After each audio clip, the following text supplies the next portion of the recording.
Four laning of Mumbai Goa हा गोव्याची हार्टलाईन आहे आणि यामध्ये एकंदरीत मुंबई गोव्याच्या रस्त्याला महाराष्ट्रात खूप अडचणी आल्या.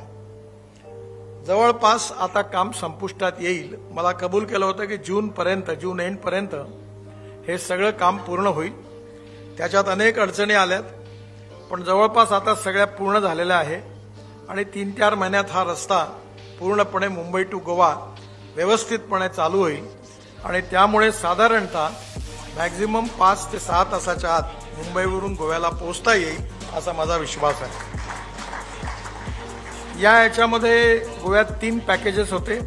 36 किलोमीटर याची किंमत 2,521 कोटी रुपये होती. मुंबई गोवा एकूण लांबी जी आहे गोव्यातली ती 124 किलोमीटरपैकी 75 किलोमीटर पूर्ण झाली आहे. 5 किलोमीटर प्रगतीत आहे आणि उर्वरित 36 किलोमीटरमध्ये 4 लेनिंगचे 3 पॅकेजेस मंजूर झाले आहेत. महाराष्ट्राची सीमा जिथे आहे पत्रादेवी, ती ओलांडल्याबरोबर माझ्या मनामध्ये होतं की आपण गोव्याच्या मधून ही जी दक्षिणेत जाणारी लोक आहेत यांना कशा करता गोव्यात त्या मध्यभागातून आपण नेतो.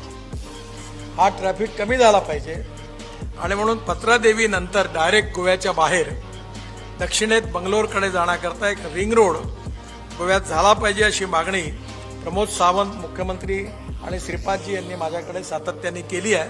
त्याचा आता आम्ही डिटेल स्टडी करतोय आणि अलाइनमेंट पक्की करणार आहोत आणि त्यामुळे येणाऱ्या काळात जवळपास 12 ते 15 हजार कोटी रुपयाचा मोठा प्रकल्प हा देखील गोव्यात करण्याचा आमच्या सगळ्यांची इच्छा आहे आणि मी नक्कीच हा प्रकल्प पूर्ण केला की गोव्यातली सगळी कामं जवळपास संपुष्टात येतील.